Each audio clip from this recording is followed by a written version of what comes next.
sa pangunguna po ng kanilang leader na si Rans. Okay, BBM Youth, pwede ba tawagin natin at palakpakan po natin?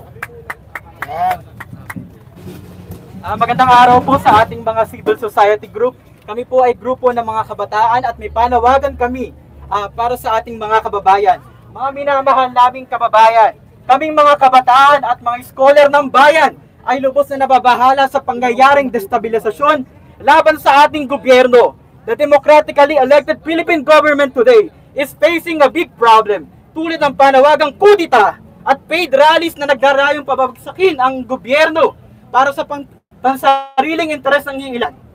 Maraming disinformation at fake news na lumalabas sa TikTok at Facebook na nagkakalat ng kasinungalingan laban sa pamahalaan.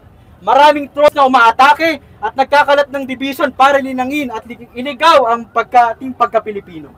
We are very worried about this development. That's why lumabas po kami dito sa EDSA at nagkaisa sa mobilisasyong ito para sa ating bayan. Bawat kabataan ay may pangarap na gumanda ang ating buhay at mamuhay tayo ng payapa. Gaganda ba ang ating buhay kung patuloy nilang sisirain ang gobyerno? Tataas ba ang pondo sa edukasyon at state universities and colleges if they will continue to destabilize this government? Anong sasabihin ng international community? Magulo, watak-watak at walang pagkakaisa ang mga Pilipino.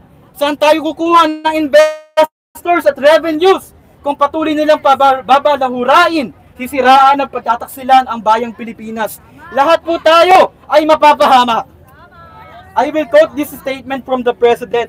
It is okay to disagree, but don't let your hate overcome your humanity. Yes. Reasonable ba na mag-people power para sa isang politiko? Sirain ang demokratikong institusyon at labagin batas. Reasonable ba ang pahamak ang ating bayan dahil lang sa makasariling interes para makabalik sila sa kapangyarihan? Kami mga kabataan ay nananawagan na magkaisa po tayong lahat. Tulungan natin ang gobyernong kumakayod ang ginagawa para ang lahat sa bayan. Our democracy under President Marcos is functioning very well. There is no need for extra constitutional change or another people power revolution. Matatag at efficient ang ating democracy.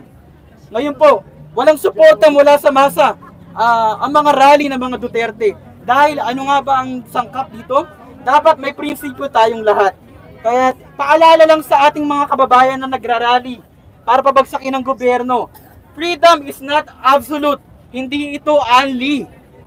Ngayon, ang mga rally na may ibang agenda naglalayong sirain at hatiin ang ating bayan ay hindi na saklaw ng ating demokrasya. Para sa mga destabilizer o nanggugulo, huwag kayong maging panatiko. Huwag magpagamit at huwag sirain ang demokrasya. Ang tindig ng kabataan, una, dapat matuto si President Sara Duterte na tanggapin ang accountability. Dapat niyang respetuhin ang mekanismo ng ating demokrasya at galangin ang Legislative Department o Kongreso na ginagawa lamang ang mandato nito mula sa 1987 Constitution. Pangalawa, dapat siyang magsorry sa ating mga Pilipino dahil ang kanyang mga supporters ang sumisira sa kinabukasan ng ating mga kabataan at mamamayan sa pamamagitan ng walang prinsipyong rally ng kanyang mga taga-suporta. Ngayon, tuloy pa rin ang walang kwenta, palpak at walang prinsipyong rally ng mga Duterte supporters na maaaring makaapekto sa ating ekonomiya at pagdaksa ng investor sa ating bayan. Ayun po, ito po ang ating panawagan sa ating mahal na Pangulo. Ayun po kay President Marcos. Salamat Mr. President sa pagtutok sa welfare ng mga kabataan, sa mga bagong batas and policies na inyong pinirmahan as President sa pagtutulungan ng Executive at Legislative Department. Katulad ng No Permit, No Exam Prohibition Act, Student Loan Payment Moratorium Act, Aral Law at iba pa. Salamat sa pagban ng pogo at pagtindig ng gobyerno laban sa agresyon ng China sa West Philippine Sea. Atin ang West Philippine Sea! Atin ang West Philippine Sea!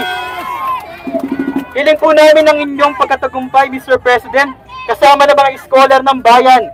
Gagawin namin ang lahat at mag-aaral lang mabuti para makapagtapos ng pag-aaral at tulungan kayo na bumuo ng isang matatag at payapa na bagong Pilipinas. Ang pagtatagumpay ng isang bansa ay magsisimula sa ating mga kabataan. Ang tagumpay ng Marcos administration ay tagumpay ng ating republika. Tama ho ba? Ang tagumpay ng gobyerno ay tagumpay nating lahat. At higit sa lahat ay paglingkuran natin ang sambayanan at gawin ang ating mga bahagi upang makamit natin ang hustisyang panlipunan. Magkaisa tayong mga kabataang Pilipino at biguin ang tangkang sirain at babagsakin ang ating estado para makamit natin ang kapayapaan.